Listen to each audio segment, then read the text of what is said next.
Séance de questions orales à l'Assemblée nationale. Deux membres du gouvernement interpellés.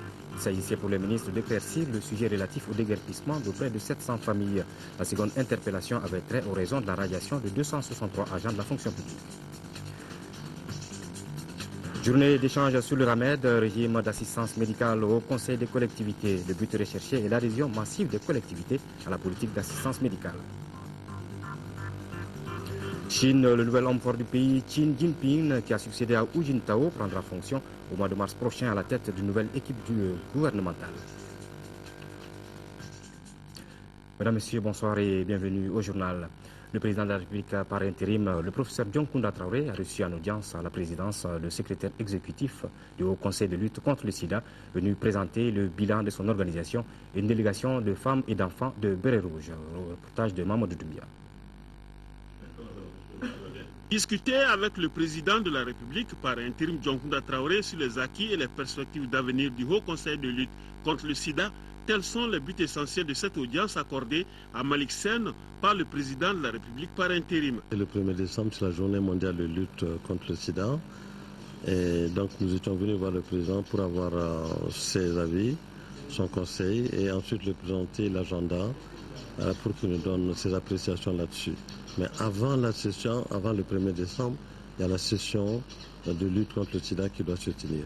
Au cours de cette session, nous devons présenter tous les bilans de tout ce qui a été fait, quels sont les acquis du Mali, quels sont les défauts, les faiblesses, etc. Et quelles sont les perspectives pour les années futures là, et quelles sont les difficultés que nous avons rencontrées. Je demande le support de toutes les autorités pour la création du Fonds national. Nous avons des difficultés de financement, mais on ne peut pas continuer à être financé toujours sur l'extérieur. Nous sommes financés à 82% comme tous les pays africains. Il y a des pays qui ont créé leur Fonds national. Il faut impérativement que le Mali ait son Fonds national cette année. En termes d'acquis sur le plan international, quelle est l'appréciation que les autres font du Mali? Le Mali a de très très bons résultats. Le Mali était parmi les premiers pays africains. Après le Botswana, la Namibie, le Mali venait en termes de résultats. Bon, mais malheureusement, avec les difficultés financières que nous avons reçues, le Mali risquait de perdre tous les acquis. Et c'est ce que j'étais venu dire au président. Il faut que le Mali, justement, les sauvegarde. Et c'est pourquoi il faut créer ce Fonds national. Auparavant, le président de la République, par intérim, Dioncounda Traoré, avait reçu une délégation de femmes et d'enfants de Béret Rouge. Rien à filtrer de cette audience. Le Gabon a abrité du 5 au 13 novembre dernier le concours d'agrégation du Conseil africain et malgache pour l'enseignement supérieur, le CAMES. Notre pays a présenté 6 candidats et tous ont été admis au grade de professeur agrégé en médecine humaine, pharmacie, odontostomatologie, production et santé animale. Ils ont été accueillis par la commission d'encadrement, les membres de leur famille et le Premier ministre à leur arrivée à l'aéroport international de Bamako-Seno. Reportage de Garibou Perou. Au 16e concours d'agrégation des médecines humaines, pharmacie, odontostomatologie, production et santé animale du Conseil africain et malgache pour l'enseignement supérieur, notre pays a présenté 6 candidats et a fait 100% de réussite. Ils ont passé 3 épreuves, à savoir titres et travaux, leçons modèles et travaux pratiques. C'est un concours qui nécessite beaucoup de préparation pendant des années, des mois, des semaines, des jours. Préparation ardue qui a été effectuée avec l'aide de nos maîtres. Donc ce n'est vraiment pas si facile que ça. La qualité humaine et scientifique de ces nouveaux professeurs agrégés est l'envie d'apprendre et de se surpasser. Lorsque on veut quelque chose, lorsqu'on est déterminé à atteindre un objectif, avec le travail, la discipline, tout est permis. Voilà une équipe qui est allée au concours de CAMES et qui a fait 100%. Les difficultés doivent certainement nous éprouver, mais ça ne devrait pas être une excuse ou un handicap pour nous. En tout cas, je suis très fier de cette équipe qui va contribuer, n'est-ce pas, à la santé publique de nos populations. Ces 6 nouveaux professeurs agrégés qui ont porté haut le flambeau du Mali viendront renforcer l'Université des sciences, des techniques et des technologies de Bamako à travers l'expertise pédagogique et le rayonnement des disciplines médicales et chirurgicales. Cette année, 178 candidats des 19 pays membres du CAMES se sont présentés à ce prestigieux concours international. Le Mali était représenté dans le jury par 11 éminents professeurs. Une journée d'échange et d'information à l'intention des conseillers nationaux sur le régime d'assistance médicale, le RAMED, s'est tenue ce matin au Conseil des collectivités. Initié par l'ANAM, l'Agence nationale d'assurance maladie, la journée a pour but l'adhésion massive des collectivités territoriales à la politique d'assistance médicale. Aïssata Ibrahim Maïga. Dans le but d'assurer la couverture médicale des personnes défavorisées, le gouvernement malien a enclenché le processus de mise en œuvre de la politique nationale de protection sociale. L'Agence nationale d'assurance maladie ANAM en assure l'exécution avec la collaboration des collectivités territoriales. Le régime d'assistance médicale RAMED est donc l'un des 3 volets de cette politique nationale de protection sociale contre la maladie. Il est important de rappeler que la réussite de la mise en œuvre d'un tel régime passe nécessairement par l'engagement de tous les acteurs en général et particulièrement des collectivités territoriales dont vous êtes les représentants. Quoi de plus normal, monsieur le ministre, si dans un pays aux ressources extrêmement limitées comme le nôtre, des citoyens décident de voler au secours de leurs prochains en leur donnant la possibilité d'accéder aux soins de santé à moindre coût. Cet élan de solidarité, à nul autre pareil, se doit d'être soutenu dans la mesure où il est, à n'en pas douter, un facteur réducteur de la fracture sociale. En effet, faut-il le signaler, l'État malien intervient en grande partie dans la constitution du budget de l'ANAM à hauteur de 65%. Pour leur part, les collectivités viennent compléter avec les 35% restants. Un apport qui n'est donc pas négligeable dans le fonctionnement de ce dispositif. De 2011 à nos jours, par exemple pour le budget 2011, nous n'avons pas reçu de contribution des collectivités, donc nous n'avons pas pu mobiliser les ressources. En 2012, nous sommes pratiquement en fin 2012, et les contributions n'ont pas été mobilisées et nous irons bientôt en 2013 et ça pose problème parce que ce remboursement est fait directement aux prestataires et à 100%. Or, dans le budget global, nous n'avons pu mobiliser que les 65%. Il est attendu à l'issue de cette journée d'échange non seulement des propositions concrètes qui aideront à la bonne marche de cette politique, mais aussi une adhésion massive des conseillers nationaux au régime d'assistance médicale. Quelle stratégie efficace pour l'implication des femmes à la résolution des conflits au niveau national et communautaire? Le thème était au centre de la conférence de haut niveau des femmes du Mali, tenue ce matin au Centre international de conférence de Bamako. Les femmes sont sorties massivement pour montrer leur solidarité et souhaiter qu'elles soient impliquées dans le processus de médiation pour une sortie de crise au Mali. Dans la déclaration lue à l'ouverture des travaux, elles demandent leur implication dans le processus de médiation à 30%, ce qui dépassera largement les statistiques du système des Nations Unies qui est de 2% de nos jours. Reportage de Mohamed Diarra. Les femmes du Mali veulent être impliquées dans le processus de médiation et de négociation pour le retour de la paix au Mali. C'est tout le sens de cette conférence de haut niveau qui a mobilisé plus de 800 personnes. La couleur dominante dans la salle est le blanc, symbole de paix.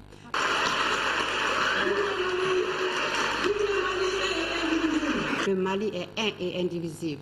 Les progrès accomplis ici représentent une base solide pour les discussions futures en vue de dispositions menant à la participation des femmes au processus de paix au Mali.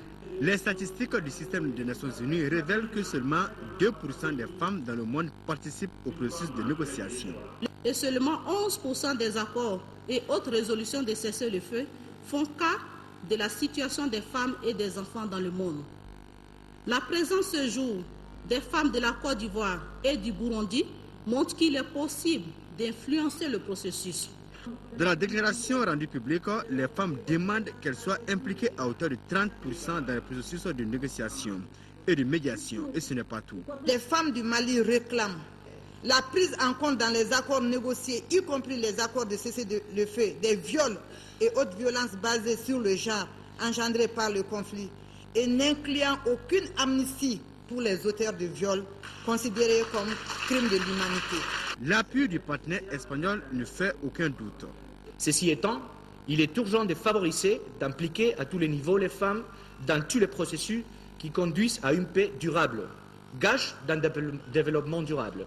Sortir de cette conférence, les femmes maliennes, elles auront identifié des recommandations clés afin que des mesures appropriées soient prises pour la participation des femmes au processus de paix. Les femmes auront droit à des communications sur les techniques de médiation. Elles devront également bénéficier des expériences de leurs sœurs du Burundi et de la Côte d'Ivoire en matière de médiation et de négociation en période de crise. Un coup d'œil à présent sur l'actualité du continent avec les relations entre le Ghana et l'Argentine. La prise de fonction du nouveau gouvernement libyen est première étape. La République démocratique du Congo avec la mission de l'ONU dans ce pays qui estime que la rébellion du M23 tente de gagner du terrain en s'alliant à d'autres groupes armés. La mission de l'ONU en RDC affirme que la rébellion tente de gagner du terrain. Pour la MONUSCO, les rebelles du M23 font alliance avec d'autres groupes armés actifs au Nord Kivu. Leur objectif, tenter une percée vers le territoire du Massissi. Dans un rapport précédent, l'ONU accusait aussi le Rwanda et l'Ouganda de soutenir le M23, ce que ces deux pays démentent. Mais l'Ouganda vient de fermer son poste frontière de Bunagana à la demande du Congo. Selon Kinshasa, les rebelles utilisent ce poste frontière pour collecter de l'argent. Le nouveau gouvernement libyen prend ses fonctions sur fond de controverse. Le Premier ministre Ali Zeidan, ici à gauche, a prêté serment devant l'Assemblée nationale. Mais les parlementaires contestent déjà la nomination de 8 de ses ministres, jugés trop proches du régime Kadhafi. Le nouveau cabinet devra travailler en priorité sur la sécurité, la reconstruction et le développement économique. Autre défi de taille, la rédaction de la nouvelle constitution qui se fait attendre. Ce bateau argentin est bloqué depuis un mois dans le port de Tema au Ghana. La frégate Libertad est retenue par les autorités ghanéennes suite à la plainte d'un fonds d'investissement. Basé aux îles Caïmans, le fonds réclame à l'Argentine le paiement de 370 millions de dollars de dettes. Mais Buenos Aires conteste l'immobilisation de son navire et vient de porter plainte contre le Ghana devant le tribunal international du droit de la mer. Hors du continent, on va parler politique en Chine avec Xi Jinping, le nouvel homme fort d'une puissance en pleine mutation. Jinping, qui a succédé à Hu Jintao, deviendra en mars prochain le président de la République chinoise. Il est à la tête d'une nouvelle équipe dirigeante du Parti communiste qui porte davantage la marque des conservateurs.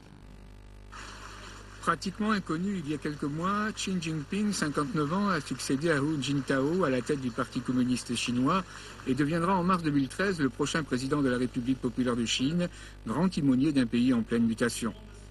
Dirigeant provincial, Xi a suivi une carrière classique de cadre communiste du parti avant de prendre la vice-présidence de la République en 2008. La nouvelle équipe dirigeante du parti porte davantage l'empreinte des conservateurs que des réformistes. J'ai été élu secrétaire général du comité central du Parti communiste chinois en session plénière. Je tiens à vous présenter les 6 autres membres nouvellement élus du comité permanent du bureau politique.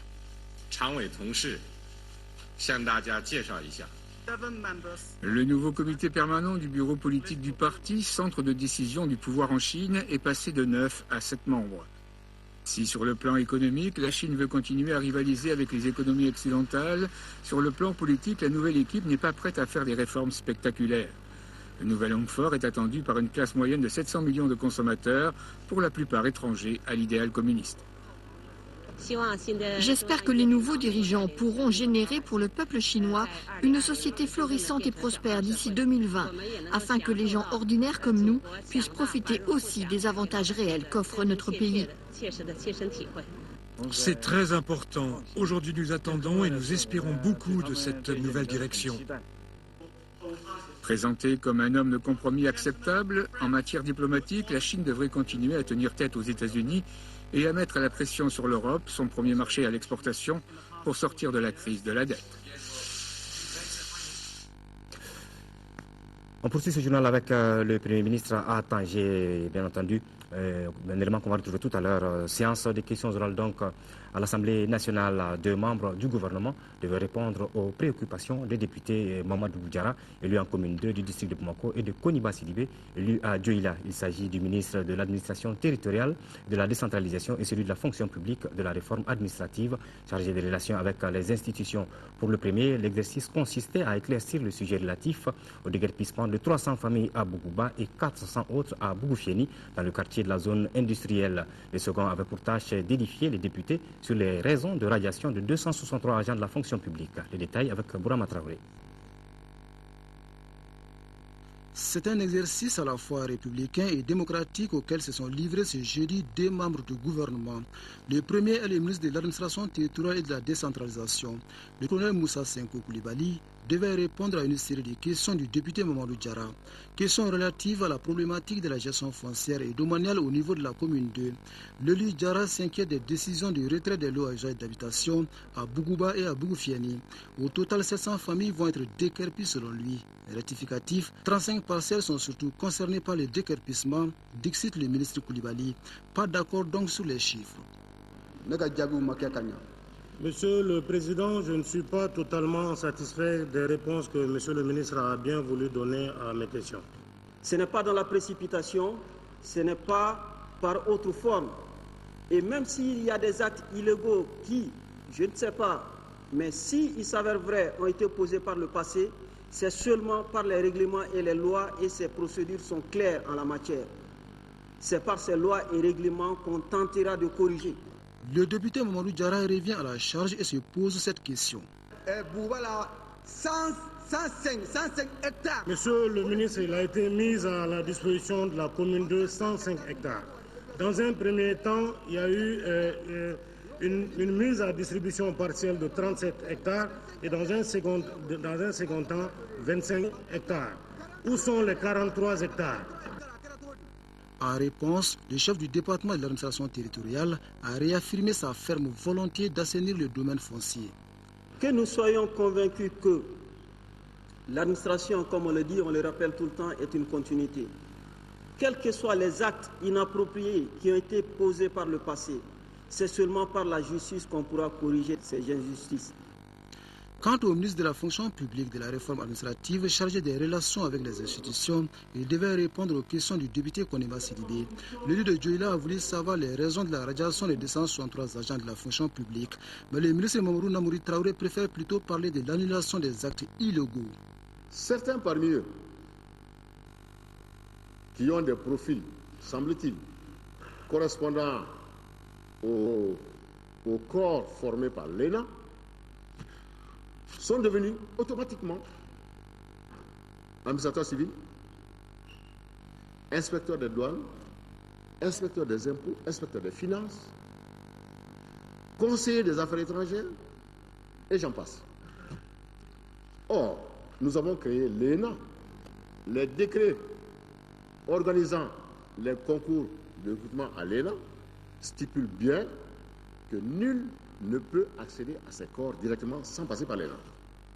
Eux, en un jour, ils sont devenus contractuels ABC, ils sont devenus fonctionnaires, ils sont devenus inspecteurs des finances, inspecteurs des impôts, inspecteurs, etc., etc.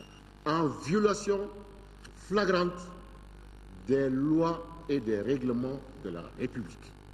Pour le ministre Traoré, cette décision gouvernementale a une double explication. D'abord, il s'agit de permettre à l'État de recruter les agents en fonction de ses besoins et de ses moyens. Ensuite, il faut assurer l'équité dans l'accès aux emplois publics. Des explications qui semblent convaincre le député Koniba Sidibé. Je constate que certains se croyant absolument intouchables, que certains dirigeants du pays, dans le pouvoir absolu qu'ils avaient, se sont dit que ce n'était même pas la peine de faire semblant d'organiser un concours. Le ministre de la fonction publique et son interlocuteur sont donc sur la même longueur d'onde et le chef du département de tutelle n'attend pas à reculer. La vérification se poursuivra, assure-t-il. Avis donc aux fonctionnaires recrutés dans des conditions peu orthodoxes. Je continuerai parce que je trouve qu'il faut arrêter cette dégradation dans la gestion des affaires publiques. Il faut l'arrêter. Encore une fois, nous vous remercions pour cet acte de bravoure que vous avez posé et vous encourageons à poursuivre. La dernière question orale à l'ordre du jour de la plénière de ce jeudi était relative à la situation au nord du Mali. Cette question adressée au ministre de la Défense et des anciens combattants a été reportée à une date ultérieure.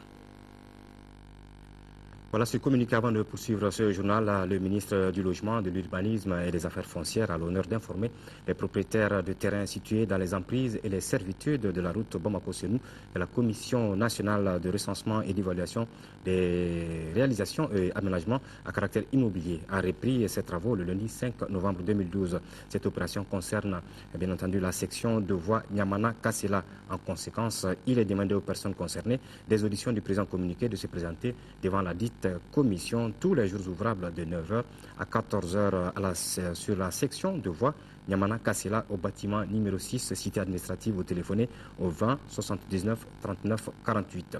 Et puis sachez que le Premier ministre est arrivé ce matin à Tanger au Maroc. Cheikh Modibo Diarra est invité à prendre part au forum Médéez organisé par l'Institut Amadeus. Placé sous le thème Sud, l'exigence d'un nouvel ordre mondial, la 5e édition réunit une nouvelle fois plus de 200 intervenants de très haut niveau. Cet après-midi, le chef du gouvernement malien était aux côtés d'autres intellectuels pour animer un panel qui a porté sur la problématique comment faire de l'Afrique le continent du 21e siècle. Cheikh Modibo Diarra a saisi cette opportunité pour faire le point de l'évolution de la situation au Mali. Nous reviendrons sur cet élément dans la suite de cette édition. Le nouveau président de la Chambre de commerce et d'industrie du Mali, la CICIM, a pris donc fonction ce matin à la tête d'un collège transitoire de 13 membres. Mamadou Konaté entend œuvrer pour l'union et la cohésion entre les opérateurs économiques du Mali. L'objectif est de contribuer efficacement au développement du secteur du commerce et de l'industrie, dont plusieurs acteurs étaient présents à la cérémonie de passation. Adama Koudjo. La salle des réunions de la Chambre de commerce et d'industrie du Mali a accueilli une foule immense ce jeudi 14 novembre.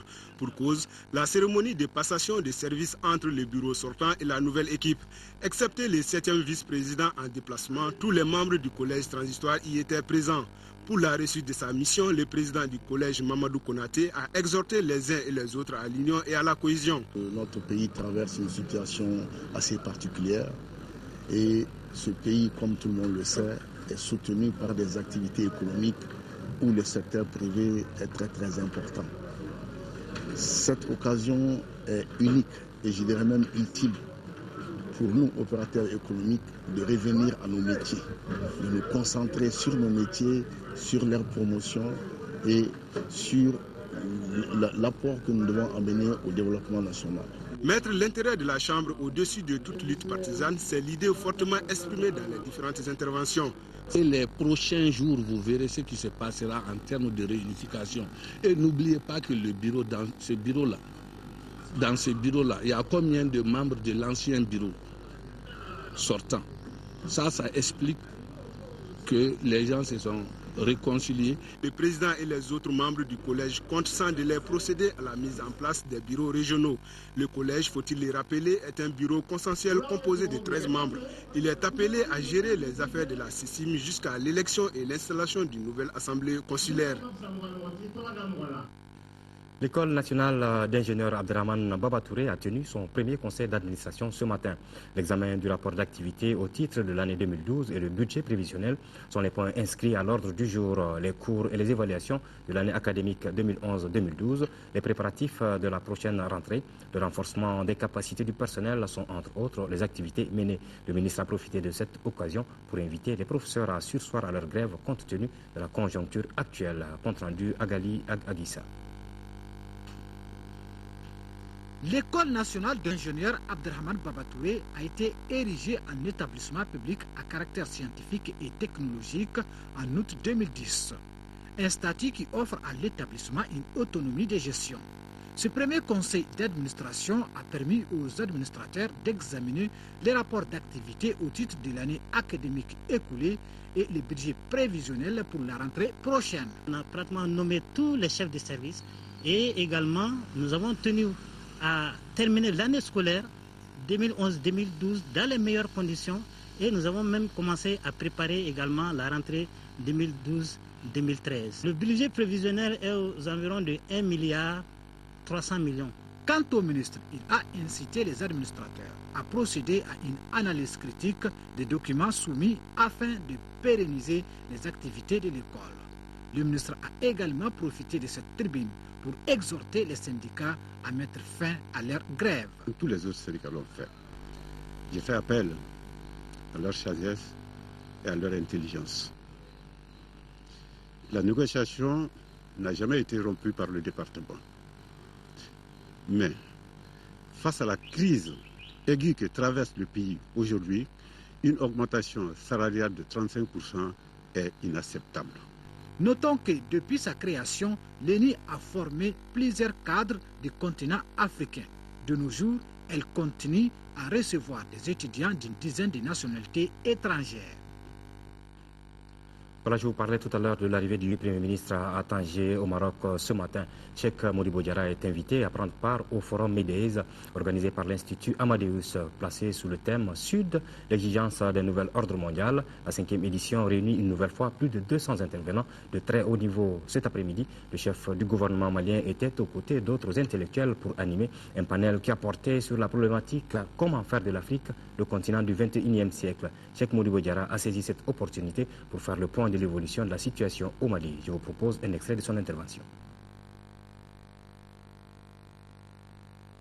Nous sommes au Mali allés présenter à la communauté internationale une stratégie de sortie de cette crise en 5 points. Le premier point consiste à sécuriser les grandes villes de façon à prévenir des activités terroristes lorsque la stratégie, les autres phases de la stratégie vont être déployées. La deuxième phase consiste à mobiliser la communauté internationale à nos côtés. Nous avons commencé à faire cela en essayant d'obtenir d'abord le soutien de nos organisations sous-régionales et régionales, telles que la CEDEAO ou l'Union africaine, mais qui, elles aussi, ont besoin, n'est-ce pas, du parapluie légal des Nations Unies et de toutes les autres organisations telles que l'Union européenne et aussi au niveau bilatéral à travers les membres de la famille des Nations Unies. Donc nous sommes allés chercher une résolution dont la première partie nous a été donnée. Nous en attendons la deuxième partie incessamment qui va autoriser, nous l'espérons, le déploiement des troupes. Ça, c'est la deuxième phase. La troisième phase de notre stratégie consiste à prendre les troupes maliennes, à les mettre à niveau, à équiper ces troupes et à les former en coordination et en conjonction avec les troupes venant, n'est-ce pas, de la sous-région, et pour pouvoir faire face aux batailles qui vont être déclarées plus tard. Maintenant, la quatrième partie de notre stratégie consiste à militairement aller à la reconquête, n'est-ce pas, des territoires occupés illégalement. Et finalement, la cinquième partie consiste à sécuriser les territoires reconquis. Mais en parallèle de tout cela, il va falloir engager, et nous avons déjà démarré la formation de gens qui vont mener des négociations avec nos compatriotes afin de trouver une solution politique durable, cette fois-ci, à la crise malienne qui est répétitive d'ailleurs depuis nos indépendances, depuis plus de 50 ans. Tous les 10 ou 15 ans, nous avons un soulèvement dans le nord du pays. Et ce ne sont pas tous les Touaregs, c'est un groupe de Touaregs parce que nous avons beaucoup de problèmes complexes aussi là-bas. Le Premier ministre à Tanger, propos recueillis par nos envoyés spéciaux, Aboubacar Traoré et Ibrahima Traoré, qui reviendront sur d'autres aspects de cet événement. Dans nos prochaines éditions, bien entendu. En deuxième région, cette fois-ci, le Bureau national de World Vision au Mali a remis hier mercredi un important lot de médicaments au centre de santé de référence de Kolokani. Ce stock de médicaments est composé d'antipaludiques et de tests de diagnostic rapide. Le geste vise à renforcer les capacités des centres de santé communautaires dans la prise en charge des cas de paludisme.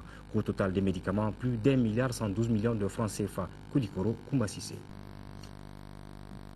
Le paludisme constitue un réel problème de santé publique de par son degré de morbidité, de mortalité et son impact socio-économique néfaste sur nos communautés. Les femmes enceintes et les enfants de moins de 5 ans constituent les couches les plus vulnérables.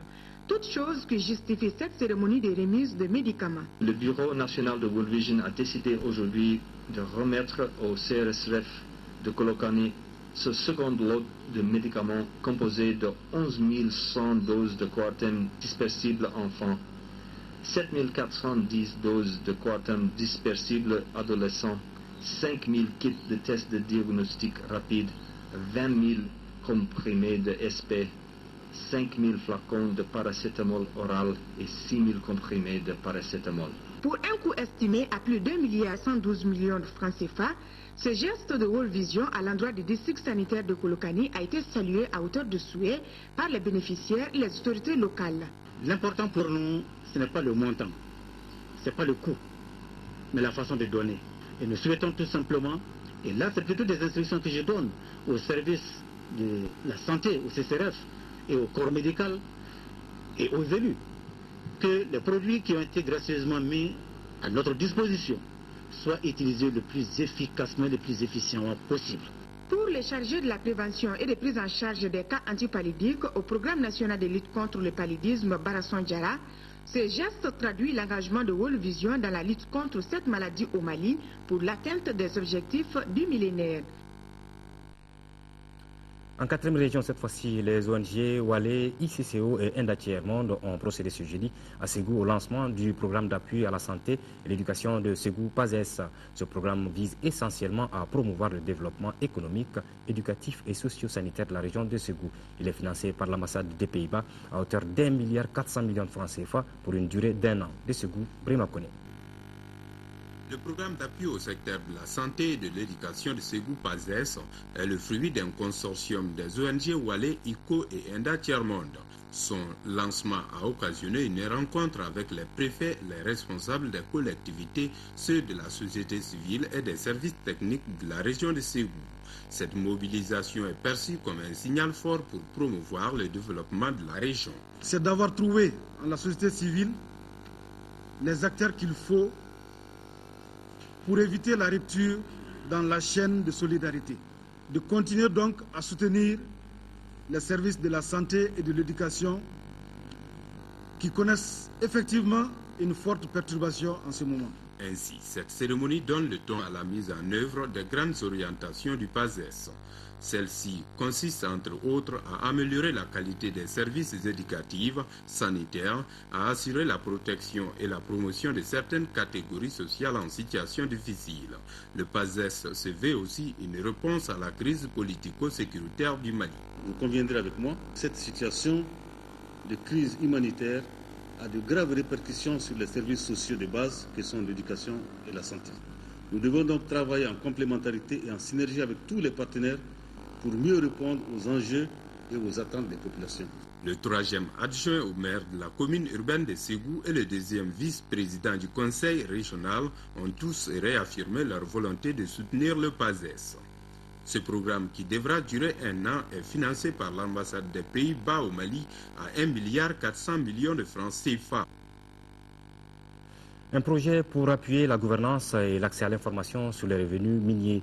L'outil initié par la Fondation pour le développement du Sahel a été lancé ce jeudi à l'hôtel du cinquantenaire de Sikasso. Un événement présidé par le conseiller aux affaires économiques et financières du gouverneur de la 3e région, Flaté Sanogo. Compte rendu de Sekou Konaté.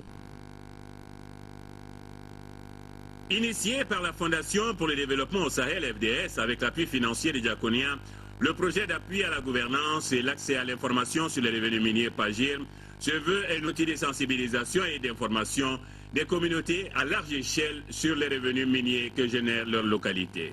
C'est des différents constats nés des acteurs sur le terrain que nous nous sommes aperçus que les revenus miniers souffrent d'une mauvaise gouvernance et que surtout la communauté minière et même l'opinion nationale et internationale n'a pas réellement accès à l'information pertinente sur les revenus miniers. C'est afin de surmonter ces quelques constats que nous avons initié ce projet, dénommé projet d'appui à la gouvernance et l'accès à l'information sur les revenus miniers, que Diaconia a bien voulu nous accompagner dans la mise en œuvre. Le défi reste donc énorme pour la FDS, dans un pays où on dénombre de nos jours 9 sites d'exploitation aurifères dans les régions de Caille et de Sikasso, avec une production annuelle de 50 tonnes d'or, d'où l'accompagnement de Diaconia Mali. Diaconia a pour objectif de changer les structures politiques, économiques, sociales injustes qui entravent les groupes vulnérables de vivre en dignité. Le partenariat avec la FDS se situe dans ces cadres. Une initiative de grande importance pour les autorités régionales qui voient en cette démarche la voie pour que l'or brille pour tous, dira Fletcher Sanogo en lançant le projet. A signaler que le projet d'appui à la gouvernance et à l'accès à l'information sur les revenus miniers couvre la période 2012-2014 avec comme zone d'intervention Caille et Sikasso avec une belle brochette d'activités à mener. Du sport dans ce journal, football d'abord avec la finale allée de la Coupe de la Confédération, jour J-3. Le Djoliba a en effet rendez-vous avec l'histoire ce dimanche. En accueillant le Congolais de l'AC Léopard, le Djoliba entend frapper un bon coup avant le retour à Dolisie le 25 novembre prochain. L'équipe djolibiste au complet se prépare à Kabbalah dans une atmosphère bon enfant. Notre reporter Seragato Sissé a rendu visite au Djoliba. À peine savourant son historique qualification pour la finale de la Coupe de la Confédération, le Djoliba est déjà au travail pour la conquête de l'or. Faisant preuve de combativité et de solidarité, le Djoliba a tracé sa voie royale étape par étape. Les étoiles brillent et éclairent le ciel de Kabbalah, sanctuaire de rouge pour la circonstance. Le club traverse une période d'euphorie. L'entraînement devient un plaisir et la sérénité est totale. Cette finale allée contre AC Léopard représente beaucoup pour le Djoliba. C'est la première fois que nous la jouons. Ce serait quand même une très bonne chose pour nous et nous sommes vraiment impatients de jouer cette finale.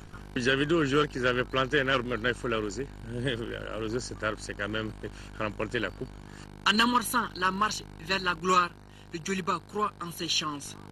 Pour ce premier acte de jeu, différent des précédents, le Djoliba veut rassurer ses supporters et avoir une marge de sécurité avant le deuxième acte, une semaine plus tard à Dolisie. Je pense que c'est un privilège pour tous les joueurs de jouer cette finale. Là, franchement, on est prêt, c'est déjà parti, quoi. On est déjà dans le coup, nous voulons rentrer cette fois-ci dans l'histoire du football malien. Bien sûr, en remportant cette finale, on demande la bénédiction de tout un chacun. Une finale de Coupe d'Afrique, c'est pas une petite chose. Parce que ça arrive qu'une fois ou deux fois dans la carrière d'un footballeur. Je pense qu'on va prendre ça avec le plus grand sérieux. Parce qu'il faut coûte que coûte saisir cette opportunité pour avoir ce trophée. Donc, je pense qu'on va beaucoup bosser pour faire la différence chez nous, parce qu'on a l'allée chez nous. Je pense qu'avec les armes qu'on a, on peut faire beaucoup de choses ici. Hasard de calendrier, le Djoliba et AC Léopard figuraient dans la même phase de poule. 1-1 à Bamako et 3-0 au retour pour les Congolais. À l'unisson, cette cuvée de joueurs talentueux compte porter le Djoliba au sommet du football africain au niveau des clubs. C'est une équipe ultra motivée du Djoliba qui va défier AC Léopard du Congo ce dimanche. En foulant la pelouse du stade du 26 mars, le Djoliba la tête bien haute, aura à cœur de confirmer sa présence dans la cour des grands. Un ultime sacrifice doit être consenti à nouveau. Le bonheur est au bout des crampons. Bien dit, Seragatou Sissé. Djoliba AC Léopard, donc c'est ce dimanche au stade du 26 mars à Irimadio à partir de 20h. De la boxe, cette fois-ci, le gala de la solidarité et de la paix sera organisé le 17 novembre prochain par la Fédération malienne de boxe à la Maison des Jeunes de Bamako. Pourquoi un tel gala après une période de tumulte au sein de la famille du noble art? Les explications avec Koumba Nyamele. Le gala du 17 novembre prochain revêt une importance capitale pour la Fédération malienne de boxe. En effet, l'instance dirigeante du noble art malien veut profiter de l'occasion pour non seulement officialiser la levée des suspensions de la Ligue de Bamako, mais également pour remettre à flot la discipline. Nous, on se réjouit pleinement d'avoir réussi une très bonne année sportive, une année de boxe. En témoignent les différents combats qu'on a eu à mener au niveau des régions. Et aussi notre brillante participation au championnat d'Afrique qui tenant lieu de championnat de qualification pour les Jeux Olympiques avec une médaille d'argent. Et aussi, au dernier moment, on vient de remporter 2 médailles de la CEDEAO à Accra. C'est la fin d'année et on est en passe de préparer notre championnat qui se déroulera 15 jours après. C'est pour qu'on ne veut pas mettre trop d'accent sur les boxeurs. On va faire un gala de 5 combats. Et dont participeraient certains boxeurs de la région. Le gala, dénommé Gala de la solidarité et de la paix sous la présidence de M. Habib Sissoko, président du Comité national olympique et sportif du Mali, sera un tremplin pour les régions du Nord sous occupation. Régions qui auront au cours de ces galas chacune un pugiliste qui boxera sous ses couleurs. C'est dire que la Maison des Jeunes qui abritera l'événement refusera certainement du monde pour ces galas de retrouvailles qui enregistrera la la participation effective des régions de Ségou et de Sikasso. Voilà, à suivre après ce journal, votre émission, l'interview de la semaine. Yaya Konaté s'entretient avec le vérificateur général Amadou Ousmane Touré, entretien qui porte sur le dernier rapport du vérificateur général. Voilà, c'est tout pour cette édition. Merci de l'avoir suivi. Demain, dans la matinée, vous retrouverez Aïssata Ibrahim Maïga. Je vous retrouve dans la soirée pour les éditions. Merci de rester de cœur rédaction avec nos compatriotes des régions du Nord vivant sous occupation. Et merci de ne pas les oublier. Bonsoir.